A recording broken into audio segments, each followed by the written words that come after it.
నమస్తే, నేను సిరి. పుష్ప 2కి అల్లు అర్జున్ పారితోషికం ఎంత అని చెప్పేసి ఒక చర్చ అయితే జరుగుతుంది. దాంతో ఇప్పుడు పుష్ప 2కి అల్లు అర్జున్ తీసుకున్న పారితోషికం 300 కోట్లని సోషల్ మీడియాలో చెక్కలు కొడుతుంది. మరి ఇందులో ఎంతవరకు వాస్తవం ఉంది ఏందనే దాని మీద స్పందించడానికి మనతో పాటు ఉన్నారు ప్రముఖ సినీ క్రిటిక్, సీనియర్ జర్నలిస్ట్ జగదేవ్ గారు. నమస్కారం సార్. నమస్తే సార్. ఇప్పుడు చూస్తుంటే మరి పుష్ప 2కి అల్లు అర్జున్ గారు 300 కోట్ల రూపాయల పారితోషికం తీసుకున్నామని చెప్పేసి సోషల్ మీడియాలో అయితే ఇది వైరల్ అయింది. ట్రెండింగ్ కూడా అంటే చెక్కలు కొడుతుంది బాగా. సో మరి నిజంగానే 300 కోట్లు తీసుకున్నారా పారితోషికం? 300 కోట్లు అనేది బాగా వైరల్ అవుతుంది. మేబీ అంటే ఆ సినిమాకి అయ్యే బిజినెస్ ప్రకారము ఈ వార్తలా బయటకు వచ్చిందేమో అని అనిపిస్తుంది. ఎందుకంటే ఒక సంవత్సరం క్రిందట పవన్ కళ్యాణ్ గారు కూడా ఒక సినిమాకి సంబంధించి నాకు సినిమాలు చేసుకోలేనా, ఇవన్నీ నాకు ఎందుకు, ఇంత మాటలు పడి ఇన్ని చేయాల్సిన అవసరం ఏముంది, ప్రజల కోసం ఏదో చేయాలనే కదా దీంట్లోకి వచ్చాను అనే సందర్భంలో మాట్లాడుతూ నాకు రోజుకి 2 కోట్ల వరకు వస్తుంది సినిమాలు చేస్తే అన్నట్టుగా ఒక సందర్భంలో ఎక్కడో ఆయన పదం వాడినట్టుగా నేను న్యూస్లో చూశాను. సో పోనీ పవన్ కళ్యాణ్ గారు ఇమేజ్ అనుకుందాం, పోనీ ఈయనకి 1 కోటి రూపాయలు వేసుకోండి రోజుకి బన్నీ గారికి, అలా అనుకుంటే 3 సంవత్సరాలు కదమ్మా.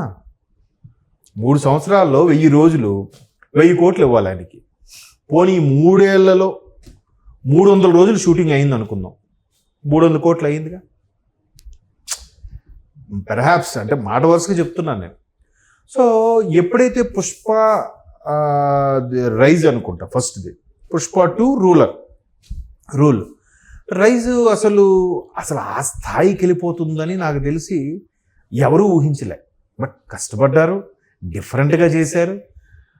సుకుమార్ గారు అయితే ప్రాణం పెట్టేశారు. ఈవెన్ పుష్ప సక్సెస్ అయిపోయిన తర్వాత బన్నీ గారు యూనిట్ సభ్యులందరికీ పిలిపించి ఇచ్చిన ట్రీట్లో ఎమోషనల్ కూడా అయిపోయాను. నేను ఫస్ట్ ఆర్యా చేసిన తర్వాత ఒక రకంగా నా జానర్ ఇది అని నేను డిసైడ్ చేసుకోలేని పరిస్థితుల్లో ఉన్నప్పుడు ఈయన ఇలా తీసుకురావడం అనేది నా కెరియర్కి బాటలు వేసి నన్ను మార్గదర్శకుడిగా నడిపించి ఈరోజు మీ అందరి ముందు ఒక ఐకాన్ స్టారో లేదా స్టైలిష్ స్టారో లాంటి బిరుదులు తీసుకున్నా అంటే బికాజ్ ఆఫ్ సుకుమార్. దానికి నేను థ్యాంక్స్తో సరిపెట్టలేను అని కూడా ఆయన ఎమోషన్ అయ్యాడు. కరెక్టే. ఇప్పుడు పుష్పలో వేస్ట్ ఫ్రేమ్ అంటూ ఉండదు. మీరు అబ్జర్వ్ చేస్తే ప్రతిదీ లింకప్ ఉంటుంది. సీన్ ఎర్రచందనం దొంగల్ని సేవ్ చేసి వాటర్ ప్రాజెక్ట్ దగ్గర ఆపే సీన్ అయితే అసలు చాలామంది రీసెంట్గా వచ్చిన ట్రోల్స్ ఏంటంటే అది గ్రాఫిక్స్ సరిగ్గా మేనేజ్ చేయలేకపోయారు అన్నారు. కానీ బట్ అదైతే యాక్సెప్టెన్స్గా ఉంది.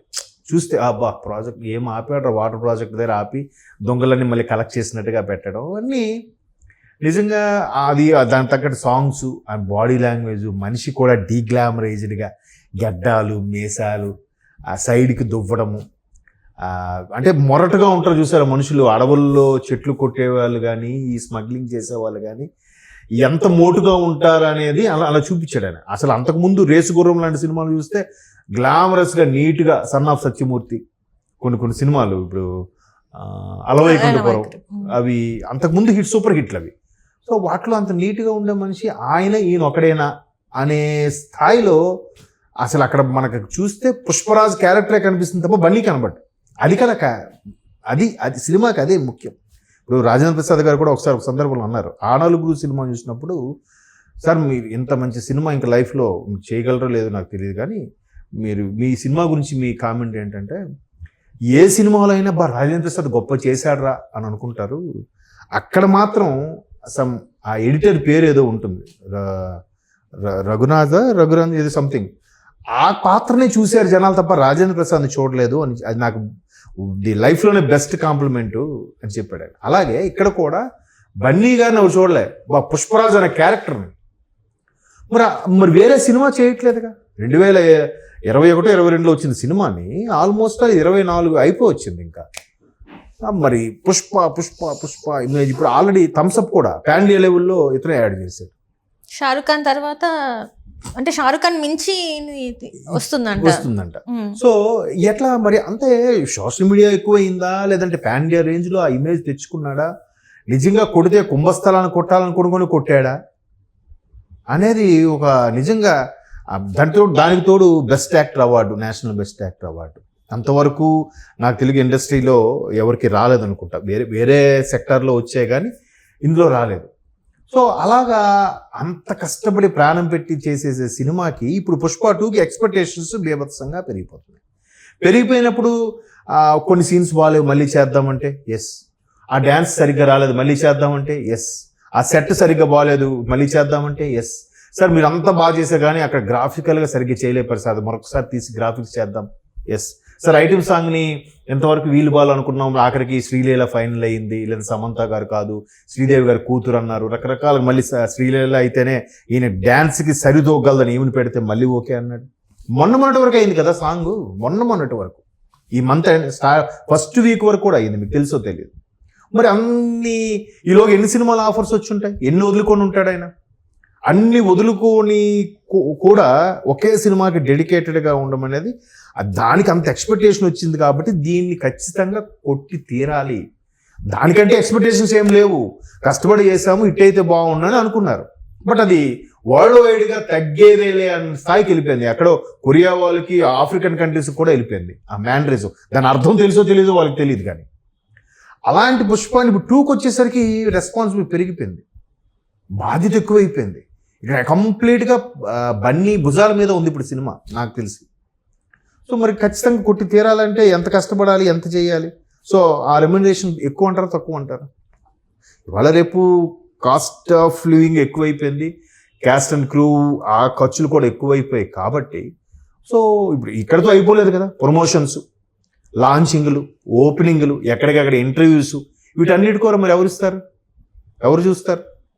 ఇన్ని రోజులు ఆయనతో పాటు ట్రావెల్ చేసి ఆయన పర్సనల్ టీం కానీ, ఆయన మేనేజర్ కానీ, మేకప్ మ్యాన్ కానీ, కాస్ట్యూమ్ కానీ ఈ సపరేట్గా ఉన్నప్పుడు అవన్నీ అవుతాయా అవ్వ? సో ఆ 3 ఏళ్ళు కలిపితే మేబీ 300 కోట్లు అనేది ఇంకా తక్కువనేమో నా అభిప్రాయం. బట్ అఫ్ కోర్స్ 1000-1200 కోట్లు బిజినెస్ అయిపోయింది రిలీజ్కు ముందే. ఆల్రెడీ ఓవర్సీస్లో కూడా ఇప్పటికే టికెట్లు సేల్ అయిపోయి, మన ఇండియాలో తీసుకుంటే హయ్యెస్ట్ దాన్ని ఏమంటారు ప్రివ్యూకి సంబంధించిన టికెట్స్ మాత్రం మలయాళంలో అయిపోయాయంట. మలయాళంలో ఓపెన్ చేయగానే ఆయనకి ఒక సెపరేట్ ఫ్యాన్ బేస్ ఉంది మలయాళంలో. అంటే ఒక మమ్ముట్టి గారికి, మోహన్ లాల్ గారికి ఎంత ఇమేజ్ ఉందో నాకు తెలియదు కానీ ఆ ఇమేజ్తో సరితూగే లాంటి ఇమేజ్ ఈయన సొంతం చేసేసుకున్నాడు. మరి మిగతా ఇప్పుడు ఆయనతో పాటు కెరీర్ స్టార్ట్ చేసిన చాలా మంది ఉన్నారు, వాళ్ళందరికీ రానిది ఈయనకి ఎలా తెచ్చుకోగలిగాడు, ఎలా మార్కెట్ చేసుకోగలిగాడు? అది టాలెంటే కదా. ఇప్పుడు ఏముందండి నెపోటిజం అది ఇది అనేస్తారు. నెపోటిజం అని అంటే నిజంగా తండ్రి ప్రొడ్యూసరు, తండ్రి హీరో అయితే కొడుకు హీరో అవ్వాలంటే ఆ చిన్న చిత్తక విషయం కాదు, టాలెంట్ ఉంటేనే అవుతారు. టాలెంట్తో పాటు కొనసాగింపే టాలెంట్ కావాలంటే అరే టాలెంట్ ఉందా అని అందరినీ ఆదరించారు, దానికి తగ్గట్టుగా మసులుకోవాలి కూడా ఇండస్ట్రీలో. బలుపు పెరిగి ఈగో పెరిగితే మళ్ళీ కష్టం కదా. ఎంతోమంది టాలెంట్ ఉన్న ఎందుకు రాలేకపోతున్నారు, ఎందుకు కొనసాగలేకపోతున్నారు? దానికి తగ్గట్టుగా డైరెక్టర్స్తోనూ ఫ్యాన్ బేస్ని కూడా మేనేజ్ చేసుకుంటూ బ్యాలెన్స్ చేసుకుంటూ వెళ్ళగలగాలి కదా. వెళ్ళగలిగినప్పుడు ఆ స్టార్ ఇమేజ్, ఆ స్టార్డమ్ అలా నిలబడతాయి. సో దానితో సుకుమార్ గారు ఐకాన్ స్టార్ అని, కొత్త స్టైలిష్ స్టార్ కాస్త ఐకాన్ స్టార్ అనే ఒక బిరుదు కూడా ఆయన యాడ్ చేశాడు. సో 300 కోట్లు ఏముంది, ప్రభాస్ గారికి సలార్ కాదు సాహో ముందే 100 కోట్లు ఏదో అన్నారు బాహుబలి ఆ టైంకి. మరి ఇప్పుడు ప్రభాస్ గారు కూడా అదే రేంజ్లో ఉండుండొచ్చు కాక. సో మార్కెట్ వాల్యూ పెరుగుతుంది, పెంచుకుంటూ పోతున్నారు. నిర్మాణ వ్యయం కూడా దీనివల్ల ఎక్కువ అవుతుందేమో నా అభిప్రాయం. Right, thank you so much. Thanks.